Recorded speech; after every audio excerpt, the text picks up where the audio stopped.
मनोहर पर्रिकर ने मना किया। मना किया, मुझे बोला, रोते बोए बोला उन्होंने।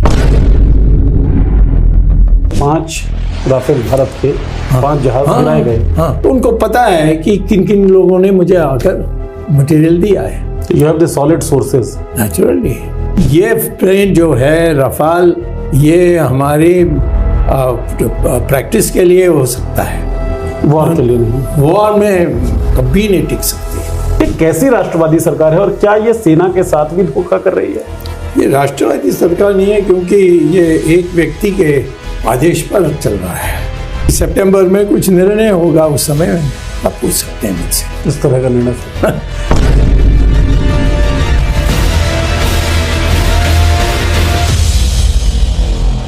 एक पॉडकास्ट में आपने कहा कि 5 राफेल भारत के 5 जहाज गिराए गए। कोई सबूत है, ऐसे ही बस आरोप लगा रहा है? इसको खंडन करो, मेरा मजाक उड़ाओ, बहुत आसान होगा। उनको बहुत खुशी होगी कि मैंने कोई बोला है बनावटी, तो फिर वो बोल देते। पर उनको पता है, क्योंकि मेरा फ़ोन टैपिंग होती है, मेरे पीछे लोग लगे रहते हैं, मेरे तपाल जो आता है उसको खोलते रहते हैं, तो उनको पता है कि किन किन लोगों ने मुझे आकर मटेरियल दिया है। और मैं बोला हूँ आप मटेरियल के बाद, अभी तक तो किसी बात पर मैं गलत नहीं निकला। You have the solid sources. Naturally मुझे पता है कौन से हवाई जहाज, ज़्यादातर जो फ्रांस का है वो तो खरीदना ही नहीं चाहिए। आपको पता है जब खरीदा गया तो मैंने रिसर्च किया, स्विट्जरलैंड ने 5 राफेल खरीदने के लिए उनसे फ्रांस से मांगा कि हमें एक करके दिखाइए कि ये इतना अच्छा है। फिर कहा कि नहीं, हम नहीं खरीदेंगे। एक भी नहीं खरीदा। गद्दाफी ने खरीदा और मर गया। ख़त्म हो गया उसका। और ये प्लेन जो है रफाल, ये हमारी प्रैक्टिस के लिए हो सकता है, वॉर के लिए नहीं। वॉर में कभी नहीं टिक सकती।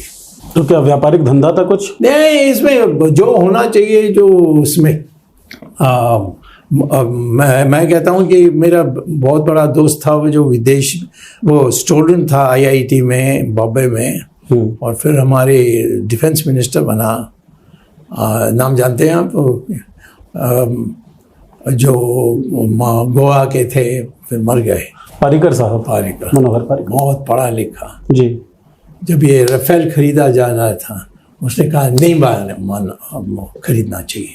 मनोहर पर्रिकर ने मना किया। मना किया, मुझे बोला, रोते बोए बोला उन्होंने कि मैंने गलत काम किया है। ये क्या है, ये डिफेंस मिनिस्टर कोई बड़ी चीज़ है मेरे लिए।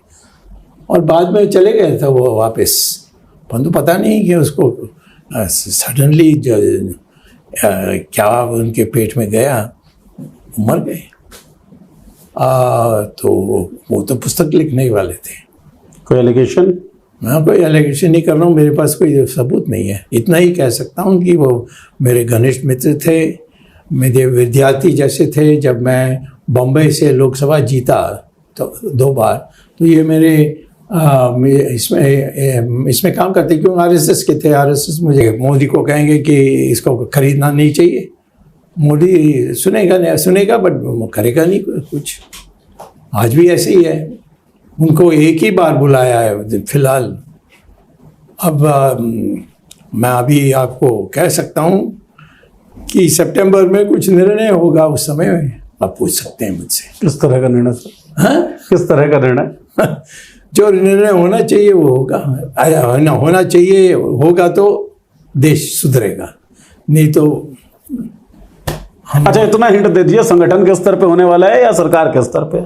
सरकार के ही, क्योंकि ये दो टर्म तो हो गए इसके, ये तीसरा टर्म, क्योंकि वो बदल नहीं सके कि ये कारण वो कारण, ये जो हो गया पाकिस्तान के साथ, इसमें टल गया है। बट मुझे लगता है कि RSS ये नहीं चाहेगी कि हम ऐसी हवा बनाएं या ऐसी परिस्थिति बनाएं कि सारा गवर्नमेंट ही टूट जाए, जैसे पहले जनता पार्टी की गवर्नमेंट टूटी सिद्धांत के नाम पर।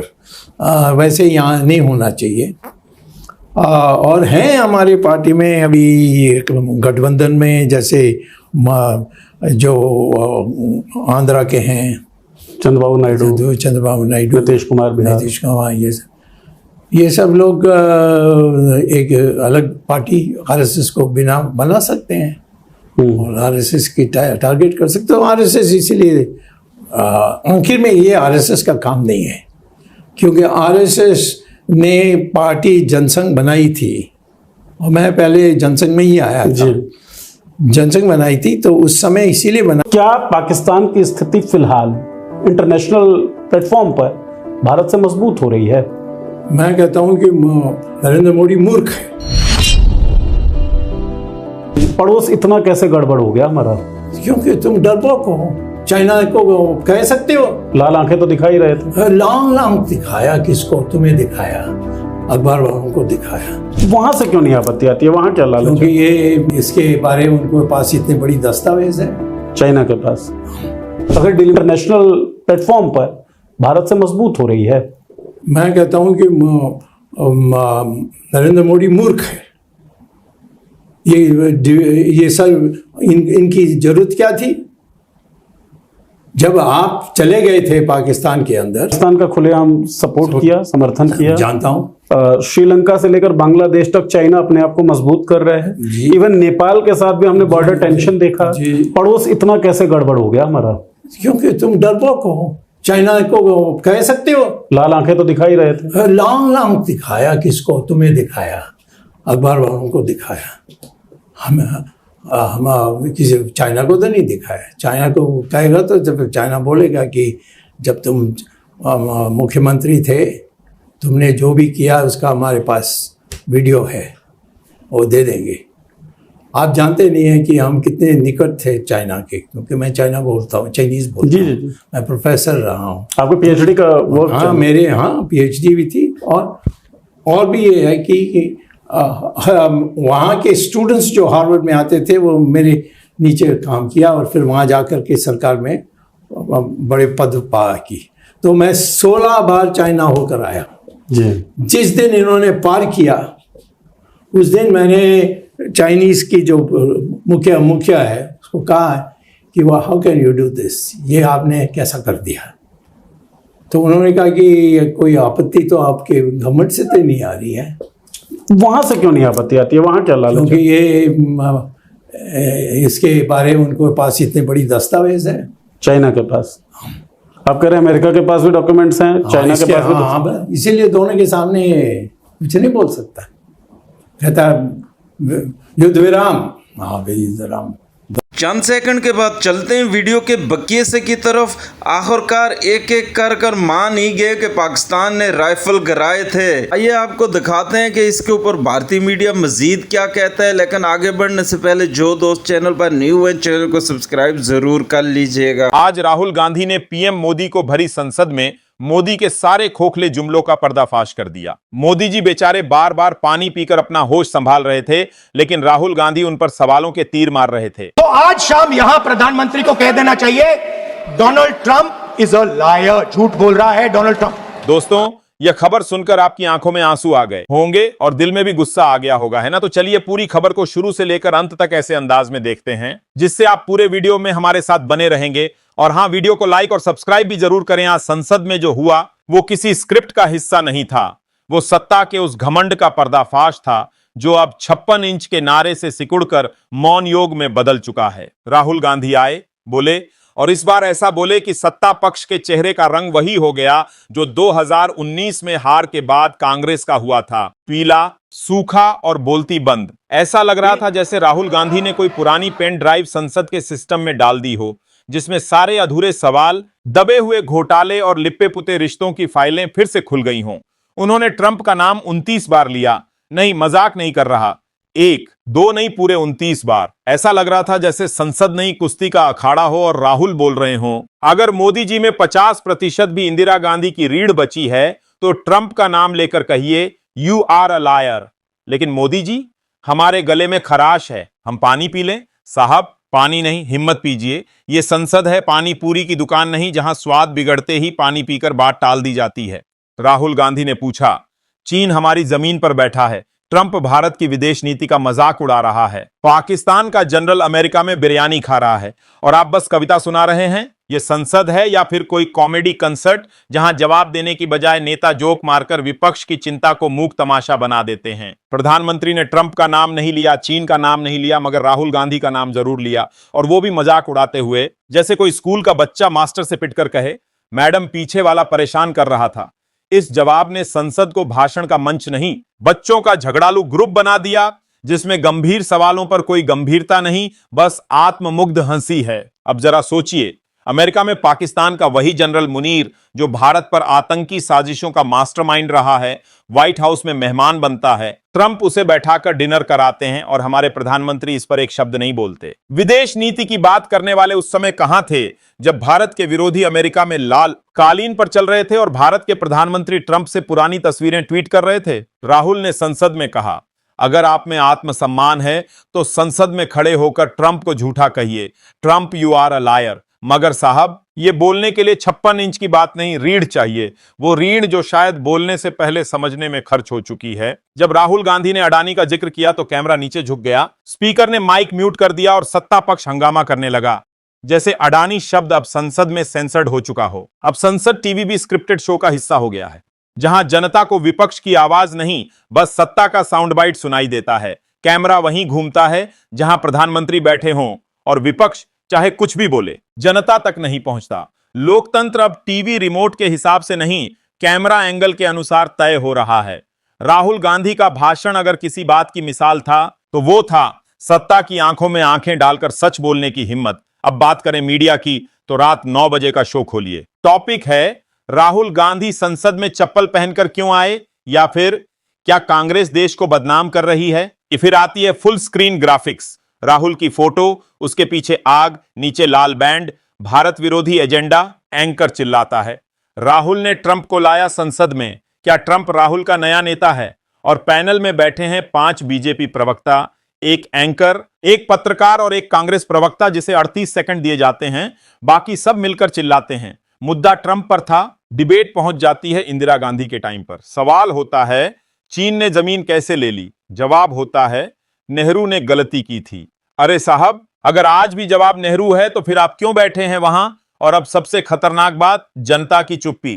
ट्रंप भारत की बेइज्जती करे, चीन जमीन पर बैठ जाए, मुनीर अमेरिका में बिरयानी खाए और जनता बोले आईफोन कब लॉन्च होगा। ये लोकतंत्र नहीं, नींद का राष्ट्रवाद है। जब राहुल गांधी बोलते हैं तब मीडिया उनकी आवाज म्यूट कर देता है, और जब मोदी जी चुप रहते हैं तब उसे रणनीतिक चुप्पी कह दिया जाता है। लोकतंत्र अब हेडलाइन से चलता है, हेडलाइन अब एजेंडे से, और एजेंडा सिर्फ एक ही है। राहुल बोल रहे हैं मतलब देश खतरे में है, और मोदी जी चुप हैं, इसका मतलब है देश में सब ठीक है। आज के दौर में विपक्ष संसद में सवाल पूछता है और प्रधानमंत्री जवाब देने की बजाय पुरानी कांग्रेस की गलतियां गिनाते हैं। जैसे आप बैंक से लोन मांगें और बैंक मैनेजर बोले आपके दादाजी ने 1962 में भी लोन नहीं चुकाया था। राहुल गांधी ने आज न सिर्फ ट्रंप पर सवाल उठाया, बल्कि देश की रीढ़ पर रखा हुआ वह दबाव दिखाया जो अब मौन की शक्ल में संसद में पसरा है। उन्होंने कहा, अगर ट्रंप झूठ बोल रहे हैं तो बोलिए, अगर चीन हमारी जमीन पर है तो बताइए, अगर पाकिस्तान के जनरल अमेरिका में स्वागत पा रहे हैं तो आप कौन सी चाय बेच रहे हैं। और मोदी जी, मित्रों, देशवासियों से आगे नहीं बढ़ पाए। तो साथियों, इस सत्र ने एक चीज साफ कर दी, देश की संसद अब प्रश्न मंच नहीं रही, वह प्रचार मंच बन चुकी है, जहां सवाल पूछना अब बगावत है और चुप रहना समझदारी, जहां नेता जवाब नहीं देता लेकिन मीडिया सवाल पूछने वाले को गद्दार घोषित कर देता है। ट्रंप अब मोदी जी से बड़ा नाम हो गया है, क्योंकि उसका नाम लेने से भी प्रधानमंत्री डरते हैं। और चीन, वो तो अब झूले वाला दोस्त नहीं, जमीन वाला पड़ोसी बन चुका है, जो अब हमारे घर में घुसकर कुर्सी पर बैठ चुका है। लेकिन कोई फर्क नहीं पड़ता, जब तक चाय बिक रही है चुप्पी भी बिकेगी, और जब तक जुमले हैं जवाबों की जरूरत किसे है। संसद टीवी अब लोकतंत्र का आईना नहीं रहा, बल्कि सत्ता का फेस ट्यून किया गया सेल्फी कैमरा बन चुका है। विपक्ष जब बोले तो माइक म्यूट, और जब सत्ता पक्ष बोले तो कैमरा सिर्फ चेहरे पर नहीं, तालियों की साउंड वेव तक पकड़ता है। राहुल गांधी ने जब ट्रंप और चीन के मुद्दों पर प्रधानमंत्री को ललकारा माइक म्यूट हो गया। स्पीकर कुर्सी पर बैठे थे मगर लोकतंत्र जमीन पर लेटा था। और अब तो हद यह हो गई है कि देश का नाम ही बदलने की बहस संसद में होने लगी है। इंडिया गठबंधन से डरकर भारत शब्द को हथियार बना देना, ये नाम पर नहीं। ये हमारा वो कार्यक्रम है जिसमें देश के जाने माने पत्रकार संपादक श्रवण गर्ग जी अपनी तीखी टिप्पणी करते हैं मौजूदा राजनीतिक माहौल पर, और उनकी तीखी टिप्पणियों से ना तो सत्ता पक्ष बचता है ना विपक्ष, और दोनों ही तिलमिला के रह जाते हैं। आज मुखातिब होंगे श्रवण जी से और जानेंगे कि जिस तरीके से बिल्कुल अकस्मात, अनायास हम कह सकते हैं, संसद के अंदर डिबेट शुरू होने के ठीक पहले खबर यह आई कि दरअसल जो पहलगाम के 4 आतंकवादी थे उनमें से 3 आतंकवादियों को जम्मू कश्मीर में मार गिराया गया है। शुरुआत में खबर यह आई कि दरअसल इस बात की भी कोई पुष्टि नहीं हुई है, ना तो जम्मू कश्मीर के पुलिस ने इस बात की पुष्टि की, ना ही वहां एनआईए ने किसी बात की पुष्टि की। अगले दिन लोग इस बात का इंतजार करते रहे, अटकलें अफवाहें चलती रही, लेकिन अगले दिन भी जो एजेंसीज थी, जो पूरा तंत्र देख रही थी, ना तो एनआईए ने, ना जम्मू कश्मीर ने इसकी पुष्टि की, ना किसी तरीके की प्रेस कॉन्फ्रेंस हुई। लेकिन संसद के अंदर देश के गृह मंत्री ने इस बात की अपने भाषण में पुष्टि कर दी।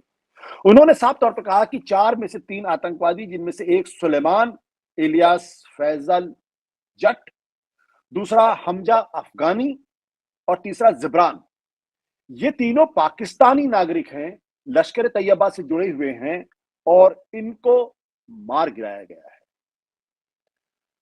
अभी चौथे के बारे में जानकारी उपलब्ध नहीं है। आप कह दोगे शुरुआत में जब पहलगाम में आतंकवादी घटना हुई थी, उसके बाद से कुछ तस्वीरें भी जारी की गई थी, और पिछले 22 अप्रैल के बाद से विपक्ष लगातार यह सवाल खड़ा कर रहा था कि 4 आतंकवादी जो आए थे वो कहां से आए, कैसे आए और फिर अचानक गायब कैसे हो गए, और अभी तक सरकार उनको पकड़ने में या उनको न्यूट्रलाइज करने में या उनको मारने में कामयाब क्यों नहीं हुई।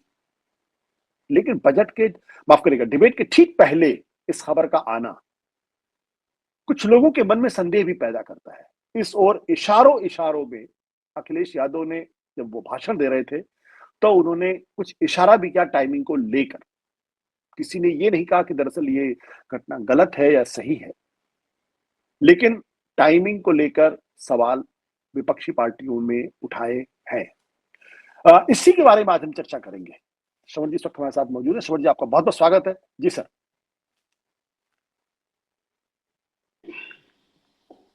हमारा मानना है कि ऑपरेशन सिंदूर की अब कोई जरूरत नहीं बची है, क्योंकि जिस मकसद के लिए होना था वो हो गया। पाकिस्तान के साथ संबंध नॉर्मलाइज हो जाने चाहिए, क्योंकि हम कह रहे हैं हमारा मकसद पूरा हुआ, ऑपरेशन सिंदूर सफल हुआ, पाकिस्तान ने हथियार डाल दिए, घुटने टेक दिए, पहलगाम के आतंकियों को भी हमने मार गिराया है, ऐसा अब हम कह रहे हैं। तो अब हमको क्या दिक्कत है? पाकिस्तान अब हमारा दुश्मन क्यों होना चाहिए? जो परपेट्रेटर्स थे, जो हमारी नाकामी पर पर्दा डालने का कुप्रयास है, जैसे बोर्ड परीक्षा में फेल हो जाएं और घर आकर नाम बदल लें कि शायद नतीजा भी बदल जाए। अब जरा आंखों में आंख डालकर सोचिए, जब राहुल गांधी देश के युवाओं की बात करते हैं तो क्या वो अपनी राजनीति कर रहे हैं या सरकार की बेरोजगारी की प्रयोगशाला का पर्दाफाश कर रहे हैं? आज रेलवे की परीक्षा हो, एसएससी हो, यूजीसी नेट हो या सीयूएटी, हर भर्ती प्रक्रिया भ्रष्टाचार से बंधी है, देरी से लदी है और आरएसएस के एग्जाम कोचिंग माफिया से जुड़ी है। मोदी सरकार के पहले कार्यकाल में वादा किया गया था हर साल 2 करोड़ नौकरियां। आज छात्र अपने हाथों में डिग्री नहीं, डिसअपॉइंटमेंट की पर्ची लिए घूम रहे हैं, मगर संसद में इस पर चर्चा नहीं होती, क्योंकि सत्ता के एजेंडे में रोजगार का नाम भी म्यूट कर दिया गया है। राहुल गांधी ने पूछा, ये युवाओं के सपनों की कब्रगाह बन चुकी है सरकार और आप यहां कविता सुना रहे हैं, मगर जवाब वही पुराना, नेहरू जी ने नौकरी क्यों नहीं दी थी। अब बात आती है उस नाम की जो सत्ता की लोरी है और लोकतंत्र की लाचारी, अडानी। आज संसद में अडानी का नाम लेना गुनाह है, मीडिया में दिखाना एंटी नेशनल और न्यायपालिका में लाना अवमानना का डर। मगर हाल ही में जब सुप्रीम कोर्ट ने सेबी से पूछा कि जांच पूरी क्यों नहीं हुई और हिंडनबर्ग रिपोर्ट की जांच को लंबा खींचने पर नाराजगी जताई, तो क्या कोई एंकर रात 9 बजे चिल्लाया? नहीं, क्योंकि अडानी अब सिर्फ व्यापारी नहीं, सत्ता का अनऑफिशियल वित्त मंत्री बन चुका है। संसद में राहुल गांधी ने कहा था, मोदी जी और अडानी जी की मित्रता अब राष्ट्र सुरक्षा का प्रश्न है और सत्ता पक्ष ने इसे व्यक्तिगत आरोप बताकर माइक बंद करा दिया। अगर मित्रता का जिक्र अब निजी हमला हो गया तो फिर कौन बताएगा कि LIC का पैसा कहां गया? हाँ, कौन बताएगा कि हिंडनबर्ग की जैसा कि आपने वीडियो में देख लिया, सबराम नीम केसवानी के बयान ने तहलका मचा दिया। मोदी पे सवाल उठने लगे, मोदी ने छुपाया क्यों? अब एक एक कर सामने आ रहा है जो भी मोदी ने किया और छुपाया है। आज के लिए इतना ही। मज़ीद अगर इस तरह की रिएक्शन वीडियो आपने देखनी है तो हमारे चैनल को सब्सक्राइब कर लें। वीडियो पसंद आई हो तो वीडियो को लाइक और दोस्तों के साथ शेयर ज़रूर कर लें। मिलते हैं किसी नेक्स्ट वीडियो में, तब तक के लिए अल्लाह निगहबान।